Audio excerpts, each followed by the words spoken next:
ओम नमः सिद्धेभ्य ओम नमः सिद्धेभ्य ओम नमः सिद्धेभ्य। मंगलमय मंगले करन वीतराग विज्ञान। नमो तारे जाते में हरे अंतादि महान। कर मंगल करे हो ग्रंथि करने के कार। जाते मिले समाज सब पावे निज पद राज। इस भव तरु का मूल जानो मिथ्या भाव। ताको कर निर्मूल अब करिए मोक्ष उपाय। मोक्ष मार्ग प्रकाशक सातवां अधिकार।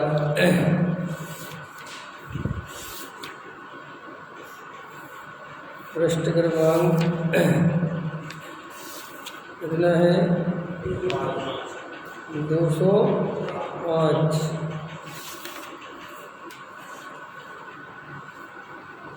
कल अपन ने लिया था आत्मज्ञान दुर्लभ क्यों है।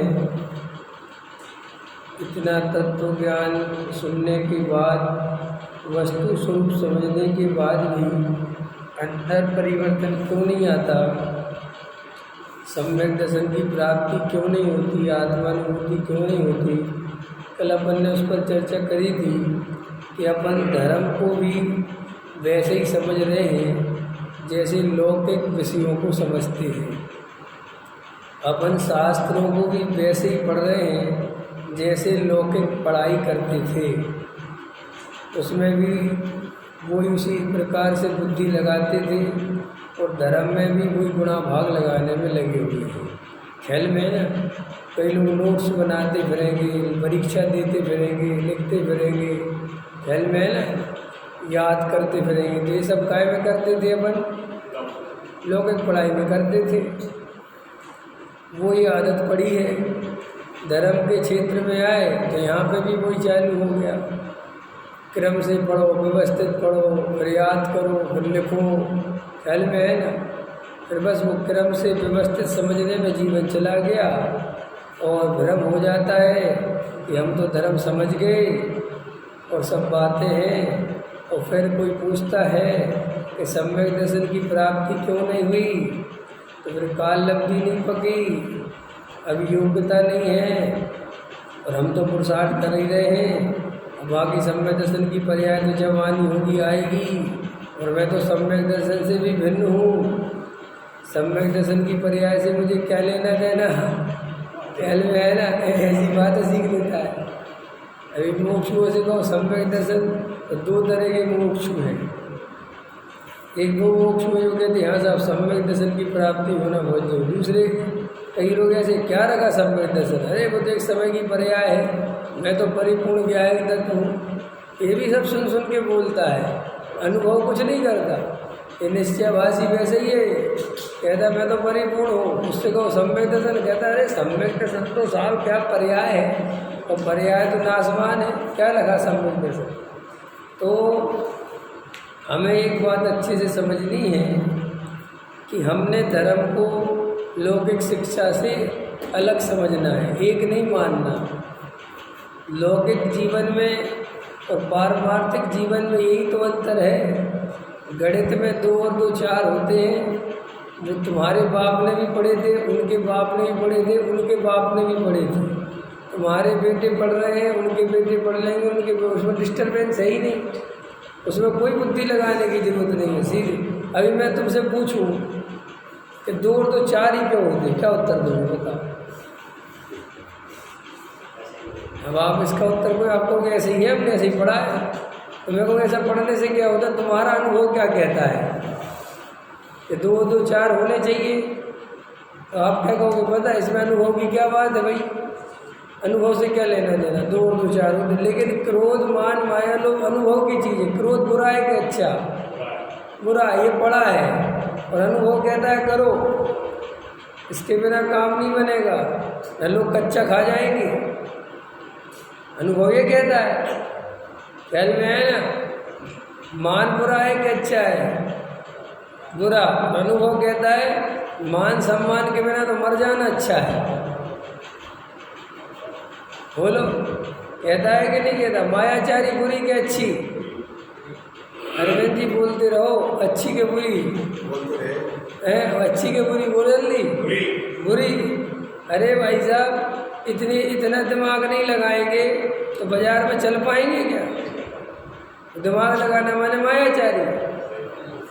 ख्याल में है ना। लोग कैसा अच्छी के बुरी, बुरा, बहुत बुरा। लोग पाप को बाप बखानो, लेकिन भाई साहब जोड़ो दोनों हाथ से जितना जोड़ सको, फिर ये जोड़ने का अवसर निकल जाएगा। बुढ़ापे में नहीं जोड़ पाओगे देवी, जवानी में जोड़ो। और यहाँ मंदिर में आके बोलता है क्रोध बुरा है, मान बुरी है, मायाचारी बुरी है, लोभ बुरा है। तो ये बुरा बोलता क्यों है तू? क्योंकि ये तुझे बोलना सिखाया।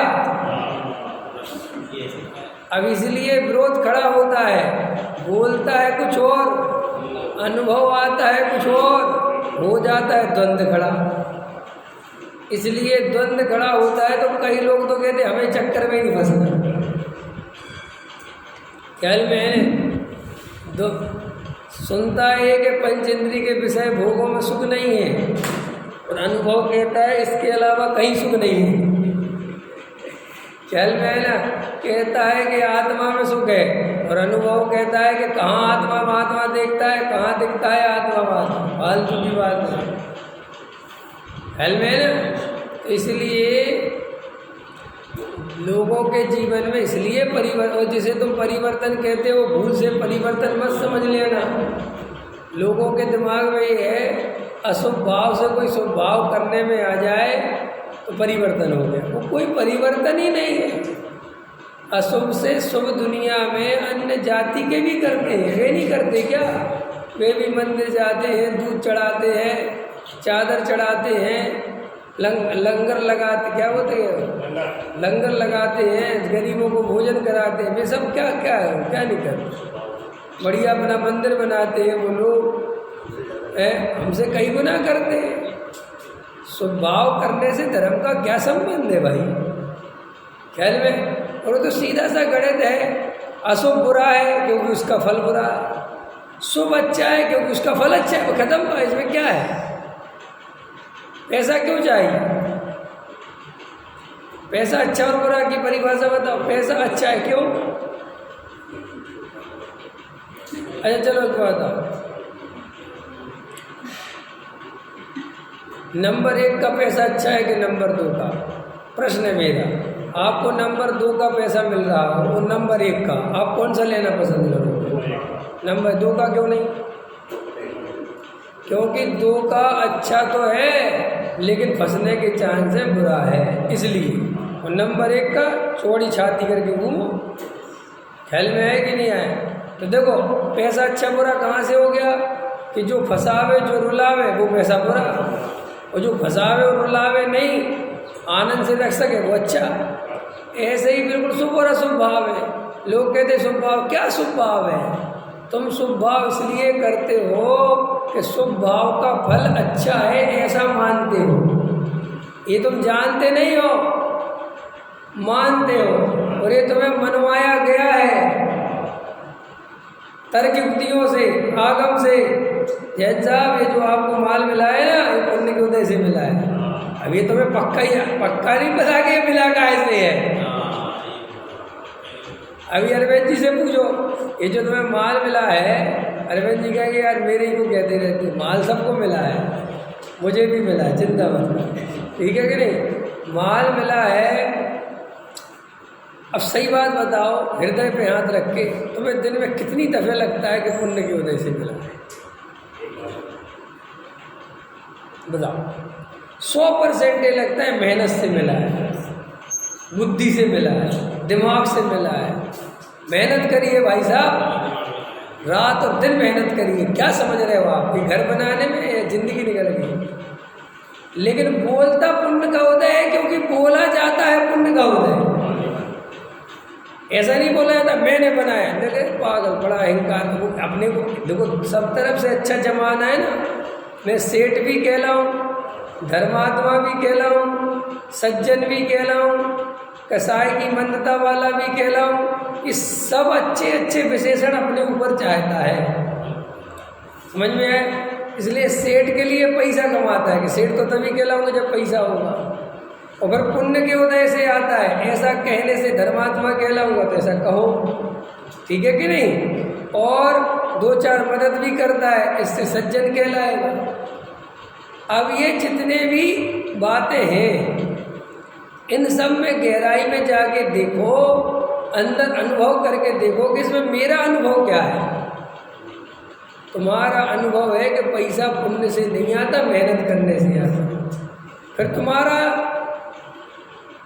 ये अनुभव कब काम आता है कि पैसा पुण्य से आता है?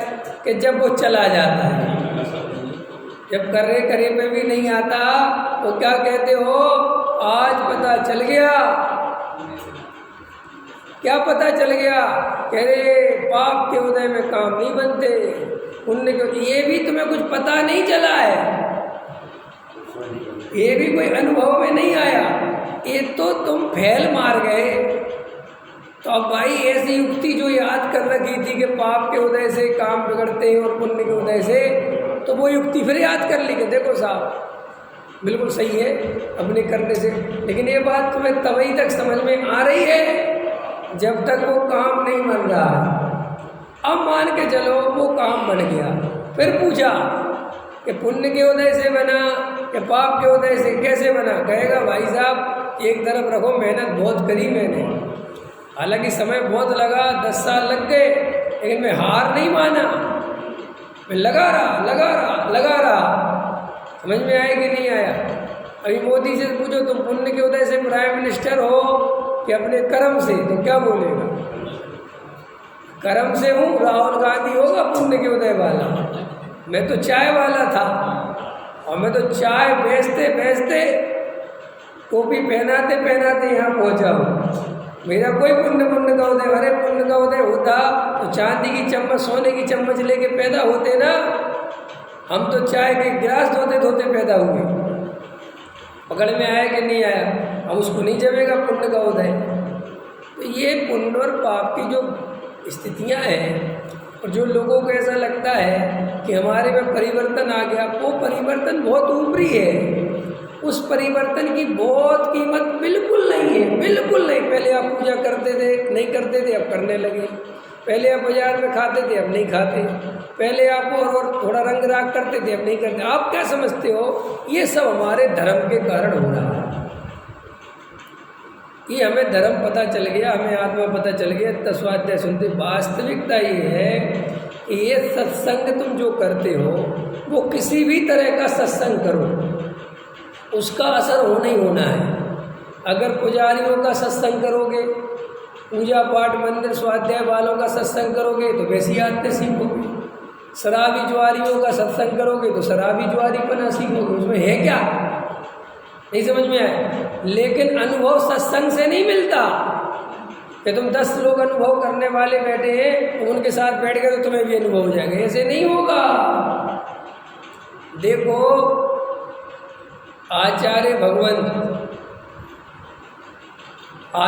भगवंत कितने मुनिराजों को दीक्षा देते हैं, और ना जाने कितने मुनिराज 6वें 7वें गुण स्थान में संग में झूलते होंगे, लेकिन उसका इतना सा भी फल आचार्य को नहीं मिलता।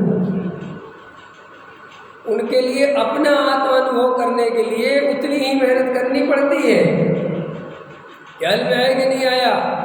उनको श्रेणी चढ़ने के लिए आचार्य पद छोड़ना पड़ता है, ये विकल्प भी तोड़ना पड़ेगा। आप सोचो बात, इतना सरल सी बात है। एक आचार्य जिनकी परिणति इतनी निर्मल है, 3 कसाय चौकड़ी के अभाव की जिनकी वीतरागता है, उनको भी कहते हैं कि मैं आचार्य पद का जो निर्वाण हो रहा है ये विकल्प मुझे आगे नहीं जाने देता। तो जो मिथ्यात्व स्थान में डला हुआ है और उसने अपने ऊपर विकल्पों की भरमार कर रखी है, ना जाने कितने विकल्प मुफ्त के लिए रखे हैं, तो उसे आत्मानुभव कैसे होगा?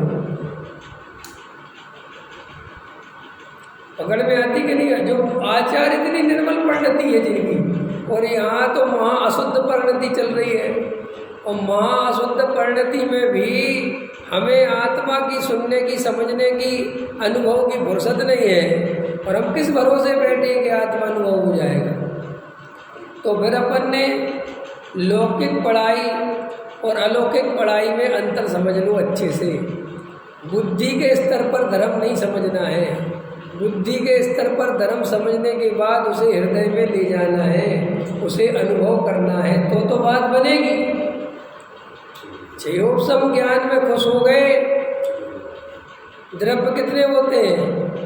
6। तत्व कितने होते हैं? द्रव्य जाति अपेक्षा होते हैं, संख्या अपेक्षा होते हैं? 6। जाति अपेक्षा, संख्या अपेक्षा, अनंतानंद। कौन कौन से द्रव्यों के नाम है? जीव, पुद्गल, धर्म, अधर्म, आकाश, काल। जीव का क्या स्वरूप है? जो ज्ञान दर्शन में स्थित रहता है, जो ज्ञान दर्शन में ही है, वो क्या है? जीव। पुद्गल किसे कहते हैं? स्पर्श, ये सबकी याद कर ली। धर्म, अधर्म, आकाश, काल, सबकी परिभाषाएं, 7 तत्व की परिभाषाएं, कर्म फिलोसफी 148 कर्म प्रकृतियां याद कर ली, नाम कर्म की 93 कर ली, गोत्र कर्म की कर ली, सब याद कर लिया। अब ये सब 6 उपसम ज्ञान है। समय सार की गाथा याद कर ली, 73 में लिखा, 75 में लिखा, 78 में लिखा, 89 में लिखा। ख्याल में कई विद्वान जो रोज़ समय सार पढ़ाते रहते हैं, अब आजकल ट्रेड चल गया है, तो रोज़ पढ़ाते रहते तो याद हो जाता है सब। रोज़ कोई चीज़ पढ़ाते रहोगे तो वे क्या करते हैं, पौना घंटा में पहली गाथा से 415 गाथा तक का भावार्थ समझा देंगे। तो कहेंगे देखो हमने आधा घंटा में समय सार पूरा कर दिया।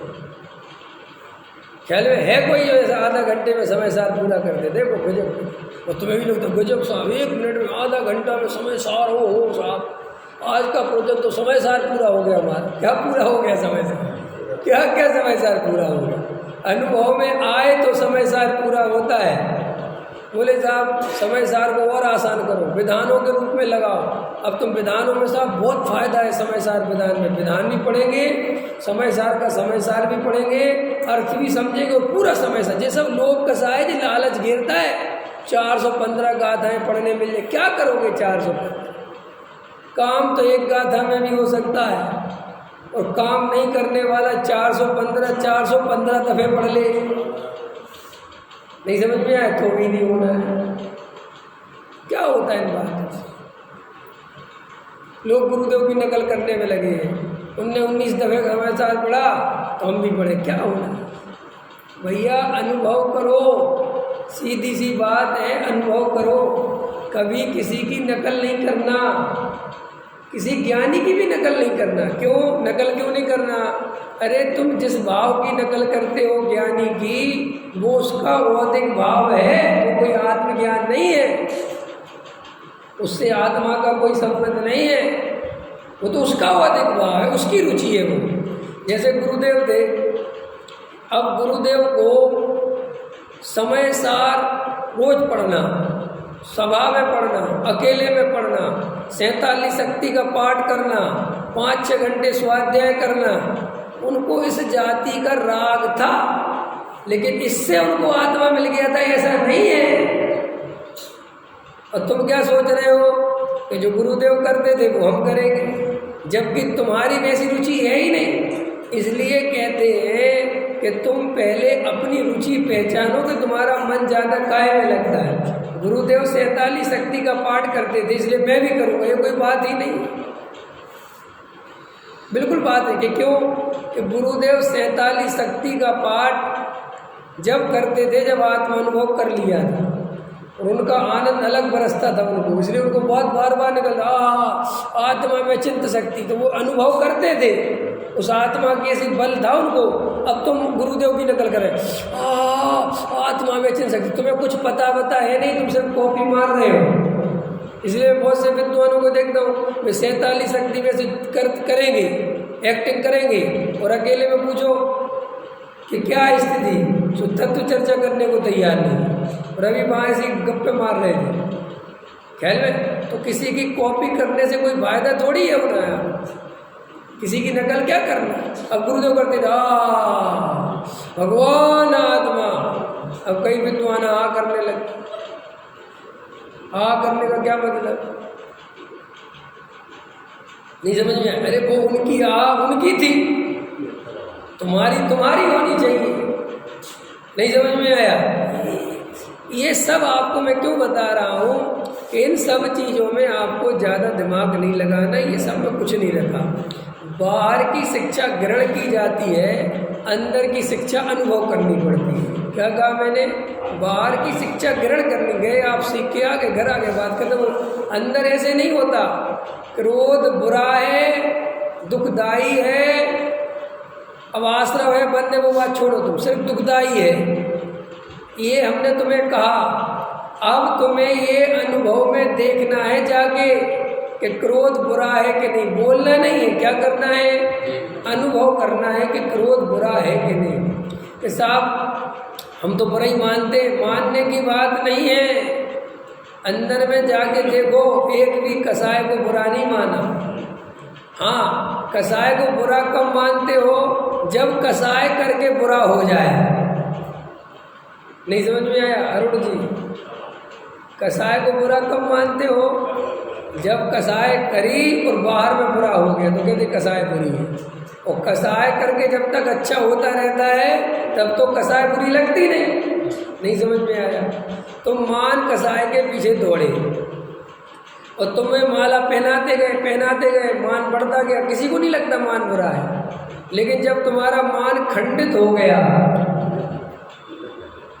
और फिर तभी चल रहा था मान महाविष्णु, तब तुम्हें ये लाइन जितनी याद आएगी वो और कभी नहीं आएगी। कभी याद आएगी ये जब तुम्हारे मान का खंडन हो जाएगा। और जब तक मान का पोषण होता जाएगा, चारित्र मोह का उदय है जी, चारित्र मोह का उदय, तब तक वो बुरा नहीं लगता। अंतर समझ में आया। लोभ पाप को बाप बखानो, ये कब, जब लोभ कसाय के कारण दुख हो जाए, तो कोई लालच किया और फंस गए, नहीं समझ में आया, कहीं पैसे बचाए और फंस गए। अब हमने कोई गलत चीज़ ले ली, वो दे रहा था 100 रुपये किलो चीज़ उदाहरण के लिए, और वही चीज़ वैसी दिख रही थी 50 रुपये किलो, अपन ने 50 किलो की ले ली और घर पे आके देखी तो आधे से ज़्यादा सड़ा निकल गया, और वो जो बचा जो सड़ा नहीं निकला वो भी उस क्वालिटी का नहीं था। तो मन ही मन कह रहे यार लोभ बुरा होता है, फालतू में लोभ किया। देखो लोभ भी काय में किया, फालतू में। अगर सही सक्सेस हो जाता, वे 50 वाले एकदम बराबर निकल जाते तो कहता देखो बुरा अपन समझदार काय को लेके आते 100 अंतर समझ में आया कि नहीं आया। एक कसाई की कहानी समझ लेना है।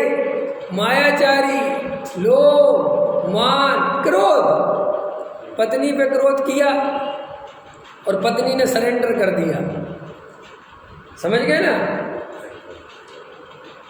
बहुत खुश, जरूरी है बीच बीच में डोज मिलना चाहिए। तो वो मान के चलो पत्नी उल्टा भारी पड़ गया तो फिर कहता क्रोध बहुत बुरा है, नहीं कहते मैं तुम पर गलत क्रोध करता हूँ, ठीक नहीं है। ख्याल में है ना। इस सब अपनी अपनी एक चीज़ तलाश करना अंदर के हम कितने खतरनाक आदमी हैं। सांप से भी ज़्यादा जहरीला मनुष्य है। हाँ समझ लेना, मनुष्य जितना ओट पाव करता है, जितना गलत दिमाग लगाता है, दुनिया में कोई नहीं लगाता। जानवरों को कैसे कैसे तकलीफ दी जाए इसकी तुम कल्पना कर सकते हो। पागलपन है बिल्कुल, दिमाग ऐसा लगता है मुझे इंसान है कि क्या है। लोग कहते हैं इंसानियत का है कि इंसान से ज़्यादा हैवानियत दुनिया में किसी जानवर में तो है ही नहीं। कितने ही खूंखार जानवर हो, मैंने कोई दुनिया का जानवर उठा के देखो, उसका पेट भरा हो शांति से लेट जाता है, कोई मतलब नहीं, फिर दुनिया कोई निकले। ये मनुष्य पेट भरा हुआ है, कुछ नहीं हो, मार के खा रहा है, मार दे रहा है दूसरों को। अब जो आतंकवादी, जो हिंदू, जो मुसलमान, जो लड़ रहे, जो झगड़ा क्या है इसमें? ये मनुष्य की खुरापात है बिल्कुल। न लड़ने बढ़ने की जरूरत क्या है यार? अरे जिसको जो धर्म मानना मानो, शांति से रहो, क्या आप लगना? नहीं समझ? क्या मुझे एक बात आओ, धर्म में किस बात की लड़ाई? ईगो है ना, ईगो। तू मेरा धर्म मान। जैनियों को कम ईगो थोड़ी है। अरे हम कह रहे संसार में सब जीव स्वतंत्र हैं, जिसको जो करना है उसको वो करने दो। अपन कौन होते हैं किसी को ये करो वो मत करो? लेकिन ये सब खुरापात अंदर चलती है। इसलिए आत्म कल्याण करना है, वास्तव में आत्मानुभूति करना है, वास्तव में त्रिकाली ध्रुव के दर्शन करना है। तो आचार्य अपने से कहते हैं कि तुम अनुभव से सीखना सीखो। अनुभव के बिना तुम ये बोला करो कि हमें नहीं पता। क्या बोला? कल मैं एक बात पढ़ रहा था कि सबसे प्रथम में प्रथम क्या करना चाहिए धर्म के लिए। बहुत अच्छा लगा था। उसमें कहा था कि अगर सत्य को जानना है तो सबसे पहले मैं कुछ जानता हूँ, इस भ्रम को तोड़ूं।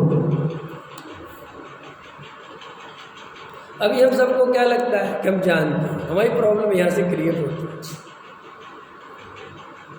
बोलो नहीं होती? मैं आपसे कहूँ आप समय सार जानते हैं? हाँ साहब, हम कई दफा मतलब सब। आप जीव के बारे में जान, अरे सब कैसी बातें कर रहे? आपको जीव की कौन सी परिभाषा चाहिए है? तत्व वाली चाहिए कि जीव द्रव्य वाली चाहिए? जीव द्रव्य और जीव तत्व में क्या अंतर है? पता है ना सबको? क्या सब पता है? मैं यही मानता हूँ कि आपको सबको पता है, याद भले ही नहीं ख्याल में ना, क्योंकि इन कोई बातों में दम नहीं है। मैं कभी नहीं सोचता, हम कहीं मानते नहीं श्रोता कमजोर है।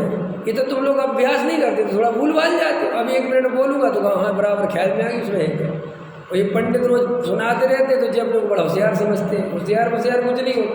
ये तो रोज़ पढ़ते हो तो तुम्हें भूल जाते हो, और ये तुम रोज़ सुनते हो तो फिर अपने उसमें, क्योंकि पढ़ने वाला जो पढ़ाता है वो ज़्यादा जिम्मेदारी रखता है, सुनने वाला उतनी जिम्मेदारी नहीं रखता, और कोई छेव सब ज्ञान है।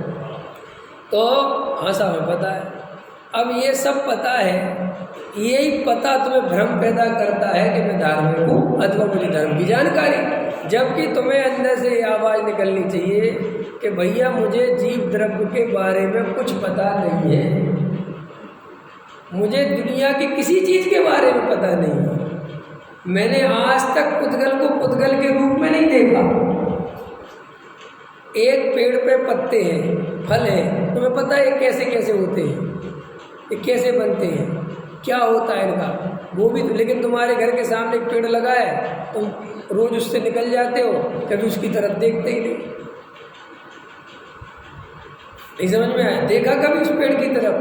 देखो तो इस पेड़ की तरफ देखते ही नहीं। रोज चांद तारे प्रकृति रोज तुम्हारे सामने से गुजरती, तुम्हें समझ में नहीं आता कि ये दिन रात कैसे हो रहे हैं, ये जीवन कैसे चल रहा है। जड़ों में पानी डालो, पत्ते हरे होते हैं। पानी काहे में डाला? जड़ों में। हरापन कहाँ आया? क्या गजब की प्रक्रिया है साहब। पानी यहाँ डाला, ऊपर कैसे पहुँच जाए? और कोई पत्ते पे डाले तो पत्ते सूख जाएंगे। नहीं समझ में आया? पत्ते से जड़ में नहीं जाता पानी, लेकिन जड़ में से पत्ते में जाता है। पकड़ में आ रही की बात? नहीं पकड़ में आ रही। जैसे जड़ कहाँ है? गहराई में, भीतर है। और अगर वहां पानी पहुंच गया तो पूरे पेड़ में पानी पहुंच जाएगा, तुम उसकी चिंता मत करो। लेकिन जड़ में नहीं पहुंचा और तुम ऊपर से कितने ही डालते रहो तो वो पानी कोई कहीं भी पहुंचने वाला। ऐसे ही तुमने जड़ में वेद ज्ञान किया, अनुभव में वेद ज्ञान किया, हृदय से वेद ज्ञान किया, तो उसका रिजल्ट सारे आत्मा पे आएगा, उसका प्रभाव सब जगह आएगा। और अगर तुमने बुद्धि से वेद ज्ञान किया, ऊपर ऊपर वेद ज्ञान किया, जीव जुदा पुद्गल जुदा, यही धर्म को सार, और जो कुछ भी है वो याही को विस्तार। अब बस बात याद आ गई, जीव जुदा पुद्गल। क्या रखा पढ़ने में? और बस ये दोहा याद कर लिया। और कोई भी पंडित मिला, अरे पंडित आई में क्या रखा पंडित जी? जीव जुदा पुद्गल। अब पंडित जी चुप हो जाते, भाई कह रहा है जीव जुदा पुद्गल जुदा क्या लगाया कि नहीं आया है? मेरे जैसा कोई हो, हाँ तू ठीक कहते जरा, क्या बोलना बोल, जीव जुदा पुद्गल जुदा। मुझे भी पता है, ये पता किसके लिए लिखा? जिसने ऐसा अनुभव किया हो। ये पढ़ने पढ़ाने के लिए नहीं लिखा है, ख्याल में है ना? ऐसा अनुभव करता है तो पंडित है। ढाई अक्षर प्रेम के पढ़े सो पंडित हो। तो पढ़ लो, लिखो प्रेम, लिखो पढ़ लो, हो गया प्रेम, समझ गए? अरे अक्षरों में प्रेम नहीं समझा जाता। ढाई अक्षर आत्मा, पढ़ तो लिया आत्मा, हो गया अनुभव है। ढाई अक्षर आत्मा पढ़े सो पंडित हुए, पढ़े सो पंडित हुए, पढ़े सो पंडित हुए कि अनुभव करे सो पंडित हुए। हम लेकिन अर्थ और अनर्थ निकालते ना। ढाई अक्षर आत्मा पढ़े सो पंडित हुए, किस अर्थ में लिखा कवि ने? क्योंकि वो पढ़ने वालों के विरुद्ध में लिख रहा है। जो पढ़ने में लगे रहते हैं, शास्त्रों की खाक छानते रहते हैं, उनको कवि कह रहा है कि ढाई अक्षर पढ़ आत्मा की, माने अनुभव कर। क्या रखा वो? इसलिए नहीं समझे? अब वो लोगों ने पढ़ने का पढ़ना थोड़ी होता ना, पढ़ना तो पढ़ ही रहा है। ऐसे ही ढाई अक्षर प्रेम के, तो प्रेम पढ़ना नहीं होता, प्रेम करना होता है। अभी आप हृदय पे हाथ रख के बताओ, आपने निश्चल मन से बिना स्वार्थ के किससे प्रेम किया? बताओ। जैसे हम गरीबों को दान देते तो निश्चल, उसमें पुण्य की चाह रखते हो। और अभी तुम्हें कोई कह रहे गरीबों, और होता ही है ना, तुम्हें बता देते ना इनको दान मत देना, ये रोड पे घूमते रहते वरना पाप बंधेगा। क्योंकि कुपात्र को दिया हुआ दान पाप बांधता, तो देखो लोग देते नहीं ना। और सुपात्र को दान देने से, और जो मुनिराजों को आहार देने की बात कह रहे थे, क्यों लोग मुनिराज को आहार करते कि नहीं करते? मुमुक्षु कहते हैं हमें मुनिराज की प्रतीक्षा करनी चाहिए।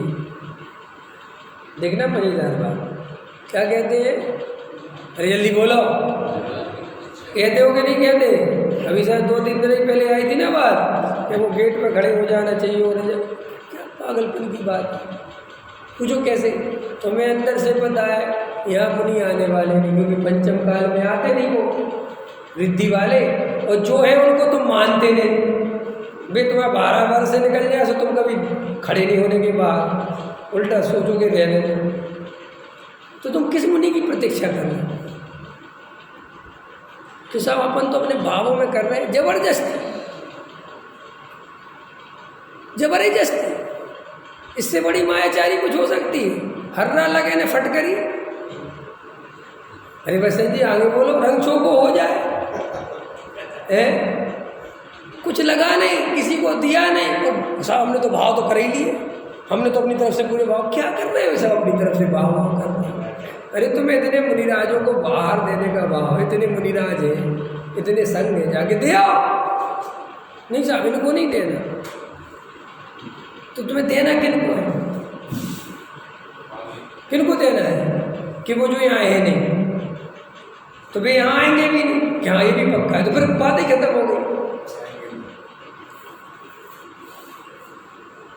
बोले वो भरत जी देखो, आहार करने के पहले मुनिराजों की प्रतीक्षा करते थे, तो उनकी प्रतीक्षा ठीक थी, क्योंकि उस समय रिद्धिधारी भी आ जाते थे और भी बढ़िया से बढ़िया सब, उनकी प्रतीक्षा तो समझ में आती है। अब यहाँ प्रतीक्षा किसकी कर रहे हैं? क्योंकि दिल्ली नगर में अगर आ जाए तो तुम मानोगे नहीं, क्योंकि जो महाराज दिल्ली में आ जाए उसे तो महाराज मानोगे। तो फिर क्या कर रहे हैं? पकड़ में आई सब बात है। आप जब गहराई में जाके देखोगे, इसलिए मैं जिन बातों पे लोग सोचते हैं कि मैं जानता हूँ, अंदर जाके तुम चेक करो, तुम्हें पता चलेगा कि हमारी स्थिति है क्या। अरे तुम्हें मुनिराजों की भी महिमा, मुनिराजों की भी भक्ति, मुनिराजों का भी ये सब आहार, ये सब व्यवस्था है। अब लोग देखो ना, कितने अज्ञानी जीव और कितने अज्ञानी साधुओं की सेवा में लगे रहते हैं। बोलो क्या कह रहा हूँ मैं? कितने अज्ञानी जीव, कितने अज्ञानी साधुओं की सेवा में लगे रहते हैं। उनसे पूछो कि तुम्हें क्यों लगे, क्या बात है? वो कहेगा बात कुछ नहीं है, साथी से पुण्य बंद होता है, बल्ले खत्म बात। उसके दिमाग में एक ही बात है, उसको इससे कोई मतलब ही नहीं है कि इनको आत्मा पता है कि नहीं है, कि कुछ मतलब नहीं। उससे पूछो अरे तुम्हारे को आत्मा की तो कोई, अरे क्या लेना देना साहब, मुनिराज है कि नहीं? और मुनिराज को आहार देने से आपको पता है कि तो हमारे सम्य दर्शन की प्राप्ति होती है, उसे जबकि सम्य दर्शन चाहिए भी नहीं। लेकिन अगर तुम सम्य दर्शन का हल्ला मचा रहे हो तो लोगों को भी मिलता है।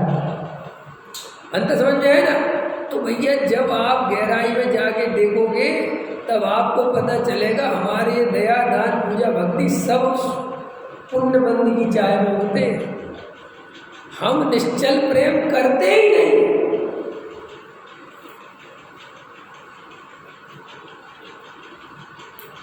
सोचो, आप विचार करना गहराई से क्या है इसमें।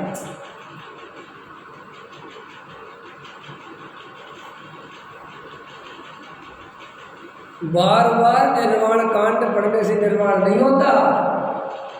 समझ में आया? तो रोज पढ़ लिया करो निर्वाण कांड। एक जो मोक्ष कल्याणक होता है ना, रोज पढ़ लो, लेकिन आत्मानुभव नहीं होगा, कुछ नहीं होगा। मैं निर्वाण कांड के विरोध में नहीं हूँ, लेकिन ये भ्रम तोड़ दो, इन भ्रमों से जीना छोड़ दो कि हमें करते रहे, कुछ नहीं होना। कि तुम कहोगे नहीं साहब, आप अंदर में जाके देखो ना कि आप करते क्या हो, देखो, चेक करो ना। चेकिंग करोगे कि नहीं करोगे? पहले नंबर पर ये नियम बनाओ, समझो कि अभी हम कुछ नहीं जानते, सिर्फ हल्ला मचाना जानते हैं। क्या जानते नहीं? आत्मज्ञान के बिना क्या जाना? बोलो। आचार्य भगवान साफ साफ कहते हैं कि आत्मज्ञान ज्ञानम स्वयं ज्ञानम, आत्मज्ञानी ज्ञान है, बाकी सब ज्ञान है। आचार्य अमृतचंद कहते हैं जितने सिद्ध हुए वो वेद ज्ञान से हुए, और आज तक जो संसार में घूम रहे वो वेद ज्ञान के अभाव से घूम रहे। इससे ज़्यादा क्रांतिकारी वाक्य क्या होगा? इसीलिए कहते हैं कि तुम पहले ये भ्रम तोड़ दो कि मैं जीव के बारे में जानता हूँ। पहले जब कोई पूछे जीव के बारे में जानते हो तो बोला करो बिल्कुल नहीं जानते। उसी के जानने के प्रयास में लग रहा हो तो उसको जान जाओ। पुद्गल के बारे में जानते हो? जानते हो पुद्गल के बारे में? धर्म द्रव्य को जानते हो, अधर्म द्रव्य को जानते हो, काल द्रव्य को जानते हो, आकाश द्रव्य को जानते हो, किसको जानते हो बता दो। लेकिन अंदर सबको रखता, हम तो सबके बारे में जानते। एक द्रव्य दूसरे द्रव्य का कुछ नहीं कर सकता, ये जानते हो कि नहीं? और मानते क्या हो? अनुभव क्या करते हो? अनुभव क्या करते हो? कि हमारे करे बिना कुछ होता नहीं। इसलिए कह रहे हैं कि आचार्य अपने को समझा रहे हैं कि भाई तुम गहरे तत्व विचार में उतरो, जड़ में पानी देना सीखो। कहाँ पानी देना सीखो? जड़ में। ये दया दान व्रतशील संयम आदि पत्तों में पानी देने जैसा है अगर आत्मज्ञान नहीं है तो। और आत्मज्ञान है तो फिर बात ही खत्म हो गई, फिर तो जड़ भी हरी रहेगी और पत्ते भी हरे रहेंगे। पकड़ में आया कि नहीं आया? अरे लौकिक में सब चतुर है, सब चतुर है, दुनिया हर जगह चतुर है, बस धर्म के क्षेत्र में मूर्ख है। क्यों? धर्म से चाहिए नहीं इसलिए मूर्ख है। हाँ, धर्म में चतुर क्यों नहीं होता? जैसे देखो, आप ईमानदारी से आत्मा चाहने लगो, सुनना अपने हृदय पे याद रखो। तुम ईमानदारी से दृढ़ निश्चय कर लो कि मुझे आत्मा ही चाहिए। अब तुम्हें कौन मूर्ख बना सकता है आत्मा के संदर्भ में? लेकिन तुम मूर्ख इसलिए बनते हो कि तुम्हें कुछ चाहिए ही नहीं। क्या दिक्कत है? जो कह रहे चल ले दो ना, हाँ जी करते चलो, और कसायों का पोषण करते चलो, काय को चक्कर। देखो जब अपन सत्य में आते हैं कि नहीं हमेशा प्योर थे। एक प्रश्न है बहुत अच्छा कि हम असली गुरु की तलाश कैसे करें, सच्चा गुरु कौन है कैसे पहचाने? उसका उत्तर पता क्या है? तुम जिस दिन असली शिष्य बन जाओगे उस दिन तुम्हें सच्चा गुरु मिल जाएगा। और जब तक तुम नकली शिष्य हो तो असली गुरु भी नकली है। नहीं समझ में आया? पकड़ में आएगी बात? देखो, अगर तुम्हें आत्मा की सच्ची प्यास हो तो तुम्हें यही प्रवचन कितना काम कर सकता है, और अगर आत्मा की प्यास नहीं है तो ये प्रवचन वैसे ही है जैसे और प्रवचन है। नहीं समझ में आया? अभी अगर जैसे आत्मा की सच्ची प्यास हो, अभी वो आज का प्रवचन सुने, कल का प्रवचन सुने और प्रवचन सुने, उसका काम बन सकता है। लेकिन प्यास सच्ची हो, और उसकी प्यास सच्ची नहीं हो तो अभी मेरा प्रवचन सुन लेगा, शाम को दूसरे का सुन लेगा, सुबह तीसरे का सुन लेगा, वो किसी भी प्रवचन में उसे कुछ अंतर नहीं लगेगा। तो कहेगा सब बराबर, उनने वो सपेक्षा से कही थी, उनने सपेक्षा से कही, ये सपेक्षा ही चल रही। क्यों ऐसा क्यों हो रहा है? क्योंकि वो अंदर से आत्म कल्याण के लिए कमर कस के नहीं बैठा है, वो सुनने के लिए कमर कस के बैठा है। इसलिए सुनाने वाले सुनाते रहो, मैं सुनने में पक्का हूँ। सुनने में पक्के हैं कि नहीं? हमने इतने सुनने में पक्के हैं कि वो 3-3 टाइम सुन सकते हैं, लेकिन करेंगे कुछ नहीं। तो देखो, दया, दान, पूजा, भक्ति, वृष्टि, संयम आदि जो बहिरंग परिवर्तन है, इन परिवर्तनों को अपना जीवन बदल गया ऐसा नहीं समझना, क्योंकि ये तो हमने अनंत बार किए हैं और अनंत बार हुए हैं, लेकिन हमने आत्मानुभव एक बार भी नहीं किया। इसलिए अगर आत्मानुभव हो तो मानना कि सब बदल गया, और मानने की जरूरत नहीं हो, आपको समझ में आ जाएगा। और आत्मानुभव नहीं हो तो आप खुद देखोगे कि जब आप अकेले में होगे तब आप अपने को कुछ और पाओगे, और भीड़ में जाओगे तब अपने को कुछ और पाओगे। आप रोज दिन में 10 दफ़े चेहरे बदलोगे तो आपको समझ में आ जाता है कि ये बार बार चेहरे बदलना बताता है कि मुझे अभी अपनी असली चेहरे की पहचान नहीं हुई। ख्याल में विचार सहजानंदी सोत स्वरूप